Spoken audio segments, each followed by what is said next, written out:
លោកលោកស្រីប្រិមត្តរទេសនិកជនជាទីគោរពនៅក្នុងកិច្ចពិភាក្សានេតិជួបវិជ្ជបណ្ឌិតរបស់កម្មវិធីប្រអប់វិទ្យាសាស្ត្រយើងនឹងជជែកពិភាក្សាអំពីការស្វែងយល់ពីជំងឺពុកឆ្អឹងលោកអ្នកធ្លាប់បានលើហើយពីជំងឺពុកឆ្អឹងក៏ប៉ុន្តែតកតងទាំងមូលហេតុកត្តាប្រឈមក៏ដូចជាការព្យាបាលយ៉ាងណានោះតាមរយៈកម្មវិធីយើងលោកអ្នកនឹងទទួលបានព័ត៌មានច្បាស់ការហើយគ្រូពេទ្យជំនាញដែលចូលរួមនៅក្នុងកម្មវិធីនេះគឺលោកវិជ្ជបណ្ឌិតត្រីធីដែលលោកគឺជាអ្នកឯកទេសវះកាត់ប្រព័ន្ធប្រសាទជំរាបសួរលោកវិជ្ជបណ្ឌិតចា៎បាទជំរាបសួរលោកស្រីបាទលោកវិជ្ជបណ្ឌិតតកតងជាមួយនឹងជំងឺពុកឆ្អឹងយើងធ្លាប់បានលើនៅក្នុងចំណោមសាធារណជនក៏មានការជជែកពិភាក្សាច្រើនដែរអំពីជំងឺនេះក៏ប៉ុន្តែថាតើអ្វីជាជំងឺពុកឆ្អឹងដែលបានទទួលពីគ្រូពេទ្យជំនាញនោះហាក់ដូចជានៅមានមន្ទិលនៅឡើយដូច្នេះនៅត្រង់ចំណុចនេះនាងខ្ញុំសូមឲ្យលោកវិជ្ជបណ្ឌិតបញ្ជាក់ពីនិយមន័យថាតើអ្វីទៅជាជំងឺពុកឆ្អឹងនោះចា៎បើយើងនិយាយថាឆ្អឹងប្រកាសជានៅក្នុងខ្លួនយើងហ្នឹងគឺយើងនិយាយពីក្រងឆ្អឹងចា៎បាទក្រងឆ្អឹងអញ្ចឹងបើខ្ញុំធៀបឲ្យស្ដាប់ក្រងឆ្អឹងយើងដូចក្រងផ្ទះអញ្ចឹងតកតងមួយនិយមន័យជំងឺពុកឆ្អឹងជំងឺពុកឆ្អឹងមានន័យថាជាជំងឺមួយយ៉ាងដែលធ្វើឲ្យបរិមាណឆ្អឹងហើយនិងគុណភាពឆ្អឹងថយចុះបើយើងធៀបដូចថាជំងឺពុកឆ្អឹងដូចឈើពុកអញ្ចឹងចា៎បើឈើវាមមវាក្លឹមមានថាចំនួនវាបរិមាណវាមានថាពីមុន100ដល់ពេលវាថយចុះមានថាវាស្លាប់អីគេខ្លះនៅក្នុងហ្នឹងស្លាប់ទៅលើរ៉ែដូចជាពួកកាល់ស្យូមហ្វូស្វ័រវាថយចុះ collagen protein វាថយចុះអញ្ចឹងគឺបរិមាណវាថយចុះចំពោះគុណភាពវាមានន័យថាពីមុនវាអាចទ្រង់មនុស្សយើងបានជាពិសេសដូចជាឆ្អឹងក្បាលឆ្អឹងតាគៀកឆ្អឹងខ្នងដល់ពេលវាពុកយូរទៅវាប្រឈមទៅជាការបាក់រហូតដល់វាបាក់ទៅវាអត់មានជួយឲ្យយើងបានទៀតទេគុណភាពវាថយចុះហើយវាលែងប្រើការកើតទេដែលយើងឲ្យអាចឆ្អឹងខ្នងហ្នឹងបំរើយើងបានឆ្អឹងតាគៀកហ្នឹងជួយដើម្បីដើរទៅមុខបានឥឡូវដើរលេងបានហើយយើងត្រូវធ្លាក់ខ្លួនជាជំងឺហើយចា៎មួយទៀតអានេះជានិយមន័យមួយដែលគេឲ្យជាទូទៅខ្ញុំមាននិយមន័យមួយទៀតដែលយើងដកចេញពី WHO អង្គការសុខភាពពិភពលោកគេឲ្យនិយមន័យថាជំងឺពុកឆ្អឹងហ្នឹងគឺជាជំងឺមួយដែលបន្ទាប់ពីគេថ្លឹងឆ្អឹងដោយ DEXA scan ហើយវាមានតួលេខមានន័យថាបើសិនជា T score ហ្នឹងវានៅចន្លោះឆ្អឹងយើងធម្មតាគឺ T score វាចាប់ពីឬធំជាងឬស្មើដក1ហើយបើសិនជា T score ហ្នឹងជាតួលេខនៃឆ្អឹងពុកគឺវាចាប់ពីដក 2.5 វាតូចជាងឬស្មើដក 2.5 អាហ្នឹងគឺជាជំងឺយើងចាត់ចូលជាជំងឺឆ្អឹងពុកហើយមួយទៀតដែរគឺអង្គការសុខភាពពិភពលោកបានចាត់ទុកថាជំងឺឆ្អឹងពុកនេះគឺជាឃាតករលាក់មុខចា៎ដែលវានឹងចូលទៅធ្វើឲ្យឆ្អឹងយើងខូចម្ដងបន្តិចតាមពេលវេលាតាមអាយុកាលរបស់មនុស្សយើងទៅរហូតដល់វាចេញជាជំងឺគឺយូរហើយវាចេញជាជំងឺវាអាចបាក់អាចបែកអាចស្រុញឆ្អឹងតាមកន្លែងរបស់វាឬក៏មនុស្សនឹងប្រឈមមុខជាមួយនឹងការជំងឺផ្សេងតាក់ទងមួយការឈឺចាប់ឈឺខ្នងឈឺចង្កេះឈឺតាគៀកនាងខ្ញុំចាប់អារម្មណ៍ទៅលើការឈឺចង្កេះឈឺជង្គង់អីជាដើមនេះអញ្ចឹងតើជំងឺពុកឆ្អឹងហ្នឹងវាមាន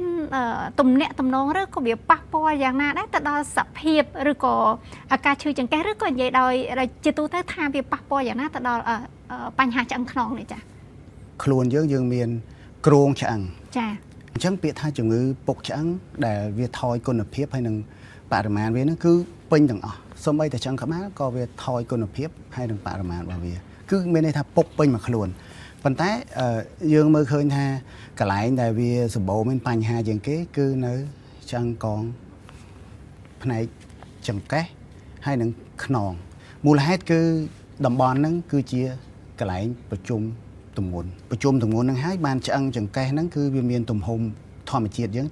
បង្កើតមកគឺទំហំវាធំជាងគេដើម្បីអាចត្រទម្ងន់បានយើងធ្វើការរែកពុនអោនងើបដូចបងប្អូនយើងគាត់ស្ទូងដកស្ទូងលើកអីវ៉ាន់គឺធ្លាក់ទៅលើចង្កេះហ្នឹងច្រើនជាងគេបន្តិចម្ដងទៅធ្វើឲ្យវាស្រន់កម្ពស់ចា៎វាអាចមែនតើទៅបើយើងប្រើកម្លាំងខ្លាំងទៅលោតហក់ខ្លាំងវាទៅជាបាក់ខ្លាំងជាងនោះទៀតតាមប្រសាសន៍លោកចាំដិតមានន័យថានៅពេលដែលជំងឺពុកឆ្អឹងកើតឡើងមកហើយនោះបើទោះបីយើងបានដឹងថាវានៅឧទាហរណ៍ថាវាបានផ្ដល់សញ្ញាតាមរយៈមានការឈឺចង្កេះអីជាដើមប៉ុន្តែមិនមែនមានន័យថាវាពុកនៅតែចង្កេះទេនៅពេលជាមួយគ្នានោះគឺស្ថានភាពឆ្អឹងឬក៏គុណភាពឆ្អឹងរបស់យើងទុកមួយតួខ្លួននេះមានន័យថាតាំងពីក្បាលដល់ចុងជើងគឺថយគ្រប់កន្លែងទាំងអស់ថយជាតិរ៉ែថយជាតិ collagen របស់វាទាំងអស់តើអ្វីទៅជាកត្តាប្រឈមដែលឈានទៅដល់ការពុកឆ្អឹងនោះចា៎មុននឹងឆ្លើយបានខ្ញុំសូមជំរាបបន្តិចថាក្នុងឆ្អឹងយើងមួយបើយើងពុះវាទៅយើងវិភាគវាឲ្យច្បាស់ទៅយើងឃើញថាវាមានការប្រមូលផ្ដុំរវាងខ្ញុំសូមនិយាយត្រួសគឺកាល់ស្យូមវីតាមីន D ផូស្វ័រមួយក្រុមទៅហើយវាមានជាតិ collagen វាមាន protein ទាំងអស់ហ្នឹងចូលគ្នាវាបង្កើតបានជាឆ្អឹងយើងមួយដល់ពេលវ័យយើងកាន់តែចាស់ទៅcollagen វាថយចុះអាយុ25ហើយវាលែងសូវផលិតហើយអាយុ30ទៅវានឹងស្លាប់ម្ដងតិចវាថយទៅ40ដល់យើងអស់រដូវ menopause វានឹងលែងសូវមាន collagen នឹងហើយវីតាមីន D ខ្សោយទៀតវាចេញទៅជាជំងឺពុកឆ្អឹងហើយអាហ្នឹងគឺយើងនិយាយរឿងអាយុកាន់តែចាស់កាន់តែឆ្អឹងហ្នឹងវាកត្តាវ័យបាទកត្តាវ័យតកតងទៀតគឺយើងអាចមានដូចជា lifestyle របស់យើងការរបបរស់នៅបាទរបបអាហាររបស់យើងអត់សូវមានជាអីសាច់មានជាស្បែកចាអត់មានជាពងមាន់ពងទាបន្លែបៃតងអីទេយើងអត់ហាត់ប្រាណអត់អីទេក៏ឆ្អឹងយើងអត់មាំដែរយើងចូលចិត្តគ្រឿងកំប៉ុងដែលវាអាចប៉ះពាល់នៅព្រោះនៅក្នុងគ្រឿងកំប៉ុងហ្នឹងគេមានអាស៊ីត phosphoric ដែលវាដាក់ទៅដើម្បីរក្សាproduct របស់គេហ្នឹងឲ្យល្អហើយកំប៉ុងហ្នឹងវាអត់ឆេះដល់ពេលយើងភាសាហ្នឹងទទួលទានហ្នឹងច្រើនពេកទៅវានឹងធ្វើឲ្យទាញឆ្អឹងហ្នឹងចេញតាមទឹកនោមអស់ពួកកាល់ស្យូមអីហ្នឹងវាចេញតាមទឹកនោមអស់អាហ្នឹងក៏ជាកត្តាមួយដែរចាស្ត្រីភាគច្រើនស្ត្រីយើងដល់ពេលយើងអស់រដូវទៅយើងលែងមានរដូវគឺអរម៉ូនយើងថយចុះestrogen progesterone ដែលវាជាអ្នកធ្វើឲ្យឆ្អឹងរឹងមាំដែរចា៎បង្កើតគេហៅ osteoblast អញ្ចឹងក៏ជាកត្តាមួយដែលធ្វើឲ្យតាក់ទងមួយឆ្អឹងពុកនឹងដែរស្ត្រីពពោះស្ត្រីបំបៅកូនអញ្ចឹងគាត់អត់មានបញ្ចូលអីច្រើនហើយគាត់គិតតែពីកូនគាត់ទាញពីគាត់អញ្ចឹងក៏អាចធ្វើឲ្យគាត់មានជំងឺឆ្អឹងពុកនឹងដែរជំងឺមួយចំនួនដែលធ្វើឲ្យការស្រូបវីតាមីន D យកមកប្រើក្នុងខ្លួនយើងអត់បាននៅក្នុងពោះវៀនហ្នឹងក៏កើតចេញជាកង្វះធ្វើឲ្យឆ្អឹងអត់មាំដែរអ្នកដែលប្រើថ្នាំមួយយ៉ាងដែលគួរឲ្យខ្លាចនោះគឺ steroid គេហៅ steroid ហ្នឹងឬក៏ភាសាបារាំងគេហៅ steroid ក៏អាចធ្វើឲ្យឆ្អឹងហ្នឹងពុកហើយសម្បូរណាស់នៅស្រុកយើងដែលមានអ្នកបាក់ឆ្អឹងចង្កេះស្រន់ឆ្អឹងចង្កេះហ្នឹងច្រើនដោយសារគាត់ឈឺ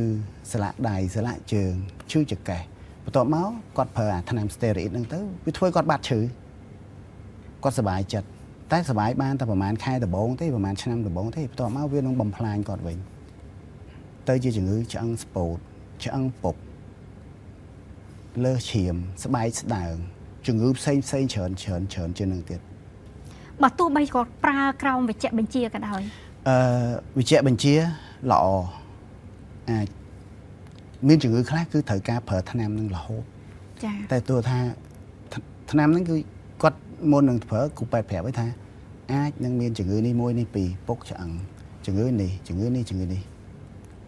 គូពេទ្យនឹងជំរាបគាត់មុននឹងការប្រើប្រាស់ ចាមុននេះលោកចាំបញ្ជាក់ថាកតាវ័យគឺជាកតាមួយអញ្ចឹងបើសិនជាយើងនិយាយទៅដល់កតាវ័យហើយក្រៅពីកតាវ័យក៏មានដែររបៀបរបបរស់នៅអញ្ចឹងជំងឺពុកឆ្អឹងនេះតើមានការវិវត្តកើតឡើងទៅលើមនុស្សកាន់តែវ័យក្មេងទៅដែរទេហើយបើសិនជាកើតទៅលើមនុស្សដែលកាន់តែមានវ័យក្មេងនោះក៏វាមានកតាវាមកពីមូលហេតុអីដែរចាតាមអត្ថបទហើយនឹងការសង្កេតខ្ញុំឃើញថាប្រទេសយើងឬក៏ប្រទេសជឿនលឿនគឺគាត់អត់សូវមានពេលទេពីមុនយើងមានបាយជាលក្ខណៈធម្មកញ្ចប់បាយអីដែលខ្ចប់ស្លឹកឈូកតែឥឡូវនេះយើងមានផ្សេងយើងមានថង់យើងមានហើយរបស់កំប៉ុងហើយការងារយើងច្រើនយើងត្រូវការរបៀបលឿនហ្នឹងអត់មានពេលចំអិនអញ្ចឹងយើងត្រូវការរបស់ដែលស្រួលដល់ការងារយើងឬក៏ធ្វើជីវិតយើងហ្នឹងវាយើងត្រូវទៅបញ្ញាប់ទៅធ្វើការអញ្ចឹងបើយើងមិនទទួលទានគ្រឿងកំប៉ុងហ្នឹងទេ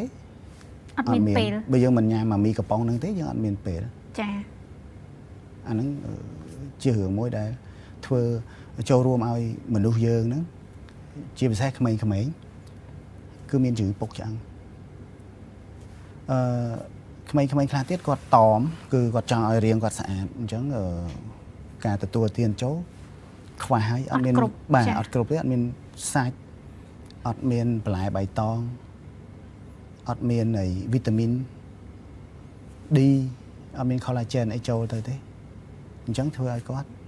ក៏ជាអ្នកដែលត្រូវកើតជំងឺពុកឆ្អឹងនឹងទាំងក្មេងដែរជំងឺមួយចំនួនទៀតហើយដូចជាជំងឺដែលខ្ញុំបានរៀបរាប់ខាងលើហ្នឹងគឺពោះវៀនគាត់អត់ទាញយកវីតាមីន D នឹងបានអ្នកប្រើថ្នាំតាក់ទងជាមួយនឹងថ្នាំកាពះអីច្រើនក៏អត់មានការស្រូបយកសារជាតិវីតាមីន D ធ្វើឲ្យឆ្អឹងនឹងរឹងមាំបានដែរកាល់ស្យូមហ្នឹងក៏អត់បានស្រូបបានល្អដែរនៅក្នុងកត្តាទាំងឡាយកត្តាប្រឈមឬក៏កត្តាហានិភ័យទាំងឡាយដែលលោកវិជ្ជបណ្ឌិតបានលើកឡើងហ្នឹងវាមានផ្សេងគ្នានៅក្នុងចំណោមហ្នឹងតើបើតាមគ្រូពេទ្យជំនាញតើមួយណាវាប្រឈមមុខខ្ពស់ជាងគេឬក៏ក្រុមណាជាក្រុមប្រឈមមុខខ្ពស់ជាងគេនៅក្នុងការកើតជំងឺពុកឆ្អឹងនេះចា៎បើតាមការស្រាវជ្រាវគឺស្ត្រីដែលអស់រដូវជាក្រុមដែលមានជំងឺពុកឆ្អឹងនឹងច្រើនជាងគេនៅពេលដែលយើងបានដឹងហើយអ្នកវិទ្យាសាស្ត្រក៏បានដឹងដែរថាក្រុមស្ត្រីដែលអស់រដូវហ្នឹងគាត់ជាអ្នកដែលប្រឈមមុខខ្ពស់អញ្ចឹងតើវិទ្យាសាស្ត្រមកដល់ពេលនេះអាចជួយអ្វីពួកគាត់បានដើម្បីកាត់បន្ថយឬក៏ការពារកុំឲ្យពួកគាត់ហ្នឹងប្រឈមជាមួយនឹងជំងឺពុកឆ្អឹងនោះចា៎យើងមានកត្តាច្រើនប៉ុន្តែខ្ញុំមើលឃើញថានៅយើងនិយាយបរិបទស្រុកយើងចំពោះឥឡូវយើងទៅលើយើងអាចរកជំងឺនឹងបានមានថាតែកាលណាយើងរកជំងឺនឹងឲ្យបានកាន់តែលឿនយើងដឹងថាយើងនៅណាយើងចាត់ចែងរបៀបម៉េច management របៀបម៉េចចា៎អញ្ចឹងដែលខ្ញុំយកតាមអង្គការសុខភាពលោក Data scan ហ្នឹងទី1ហើយជា gold standard ហើយដើម្បីរកជំងឺពុកឆ្អឹងពុកកន្លែងណាជាងគេភាគច្រើនគេវាស់ទៅលើចង្កេះឬក៏ក្បាលឆ្អឹងតាគៀកឬក៏ឆ្អឹងដើមដៃដល់ពេលយើងដឹងហើយគាត់ត្រូវទៅជួបជាមួយនឹងពេទ្យជំនាញដើម្បី management ចាត់ចែងរបៀបម៉េចហើយផ្លាស់ប្ដូរការរស់នៅរបស់គាត់របៀបម៉េចនៅក្នុងនឹងដែរខ្ញុំចង់ជំរាបថាការគិតខុសរបស់ប្រជាជនយើងតាមការស្រាវជ្រាវហើយនឹងពិសោធន៍ផ្ទាល់ខ្លួនទាំងខ្ញុំទាំងគេ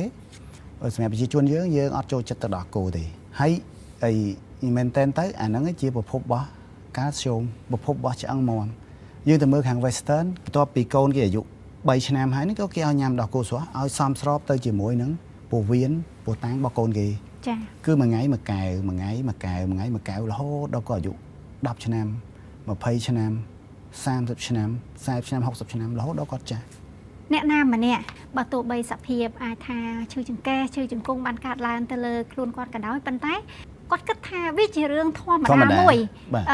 ចាស់ហើយឈឺហើយអញ្ចឹងនៅពេលដែលអ្នកណាម្នាក់គាត់មានជំងឺពុកឆ្អឹងហើយគាត់មិនស្វែងរកការព្យាបាលឲ្យត្រឹមត្រូវនោះថាតើវាប៉ះពាល់យ៉ាងដូចម្តេចដល់គុណភាពជីវិតរបស់គាត់នោះចា៎មែនតើសញ្ញារបស់ជំងឺឈឺចង្កេះហ្នឹង chư chữ cái hàng khổm nắng chư tam sạch đom nắng phải yên bọt chư chạm màu hàng truông hàng một ấy nắng chia sẻ nhá để chủng ngữ bốc chẳng hời chẳng ai chơi mà bên bàn thà bé để quạt chạy tại vận đói ọt mơ khuôn ấy pi early stage thế pi từ bóng thế quạt nâng vì quạt từ đó cá bạc bài chẳng hơi bà bò đó lôi cá bà bò đó caหัว nớ chi phiếp trăm ngày bà quạt đó mình ai vơi mà bên bàn thì đó pe dương bên bong phải ôn thì có khuôn quạt ấy để chư chủng ngữ bốc chẳng đang hơi á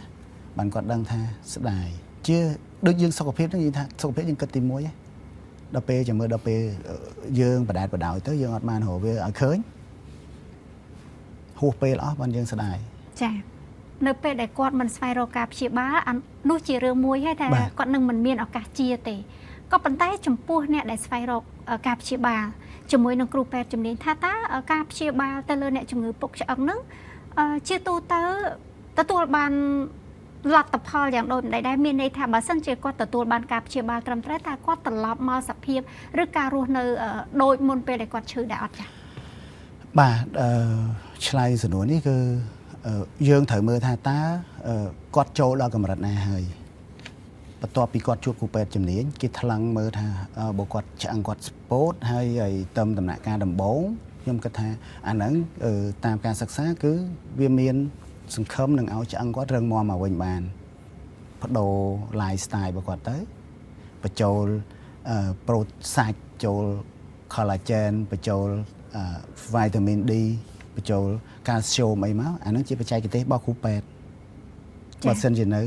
อลีแต่บัดเซนจะกอดตอนนี้ปุกดอกท่านบะสรอนบะดัดจังวิคณีหายจะหึงมวยเตี้ยได้เธอชลายตามจุ่มมือบอกกอดตามปะหรือบอดบอกจุ่มมือบอกกอดนักตรองจำเลยนี่เนียงขยมก็จับอารมณ์ได้ให้เนียงขยมชื่อเจ้าทางขนมเนียงจะกรูแปดจำเนียงกรูแปดไอ้กระเตะก็อาจนึงตัวบานปอร์เมนมาจำนวนแต่ตรงจมวยนึง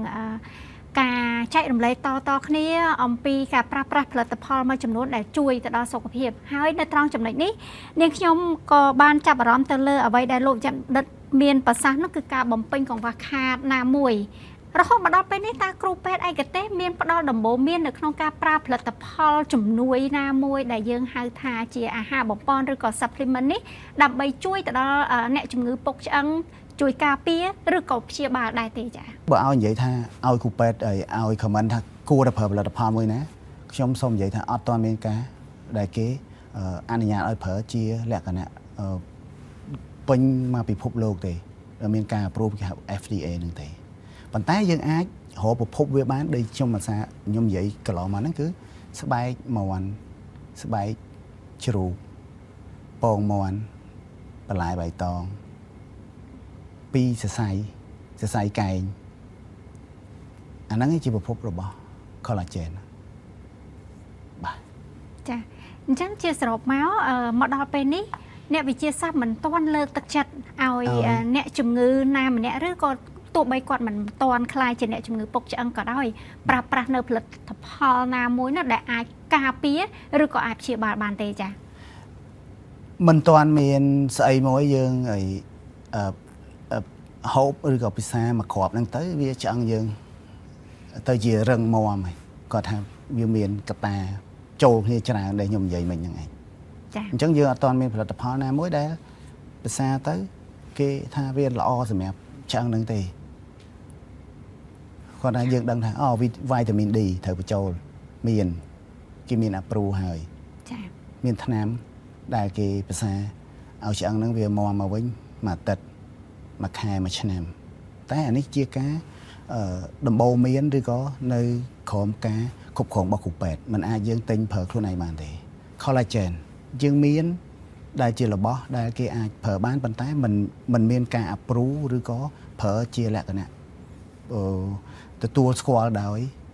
องกาหน้ามวยตีหรือก็ยังหา FDA หนึ่งตีสมัยการเชียบ้ายังถัดตายังชื่อขนมกำรัดนะมีชื่อดอจังปุ๊กหรือก็บะสรอยหรือเนย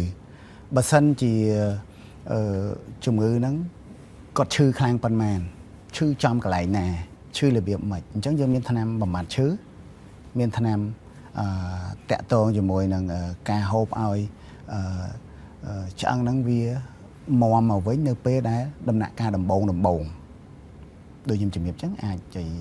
ប្រើជាពួកវីតាមីន D អញ្ចឹងទៅចា៎ហើយយើងបញ្ចូលយើងបដូរ lifestyle បដូរអីអញ្ចឹងទៅបាទតាក់ទងជាមួយថ្នាំគ្រាប់ប្រចាំជាប្រចាំថ្ងៃប្រចាំខែអាទិត្យមួយទៀតនេះគឺការប្រើថ្នាំមួយទៀតគេមានវិធីមួយទៀតគឺបើសិនជាការបាក់ហ្នឹងការបាក់ឆ្អឹងនៅចង្កេះហ្នឹងវាខ្លាំងគេអាចគាត់ឈឺតាក់ទងនឹងការឈឺខ្លាំងហើយយើងព្យាបាលកន្លងមកតាំងពី physio អីមិនបាត់ទេយើងប្រើថ្នាំបំបត្តិឈឺអីហើយអស់ហើយមិនបាត់ទេគេមានវិធីមួយទៀតគឺគេប្រើជាស៊ីម៉ង់បាញ់ចូលទៅក្នុងឆ្អឹងតាមតំបន់សុវត្ថិភាពហ្នឹងធ្វើម៉េចឲ្យឆ្អឹងហ្នឹងវាអាចបាត់ឈឺ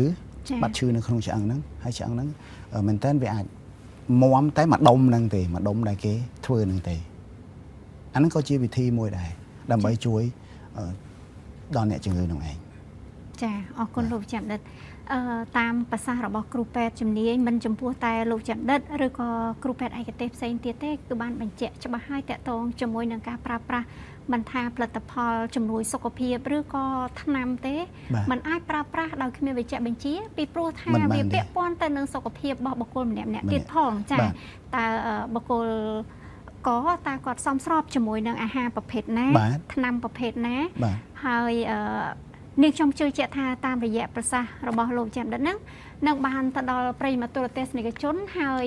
យ៉ាងណាក៏ដោយបញ្ហាសុខភាពនោះគឺมันអាចយកទៅសាកល្បងជាមួយនឹងផលិតផលណាមួយដែលយើងមិនស្គាល់ប្រភពឬក៏ស្គាល់ប្រភពហើយក៏ដោយប៉ុន្តែពុំមានវេជ្ជបញ្ជាវាអាចនឹងបង្កផលប៉ះពាល់ដោយដែលលោកចាំដិតបានលើកឡើងដូច្នេះដែរបាទលោកស្រីប្រិយមិត្តទូរទស្សនិកជនជាទីគោរពកិច្ចពិភាក្សាតកតងនឹងជំងឺពុកឆ្អឹងបានមកដល់ទីបញ្ចប់ហើយតាមដានកម្មវិធីរបស់យើងខ្ញុំក្រោយៗទៀតលោកអ្នកនឹងទទួលបានព័ត៌មានច្បាស់ការអំពីគ្រូពេទ្យជំនាញពាក់ព័ន្ធទៅនឹងស្ថានភាពជំងឺផ្សេងៗទៀតនៅពេលនេះនាងខ្ញុំរួមទាំងវាគ្មិនរបស់យើងសូមអរគុណសូមគោរពលា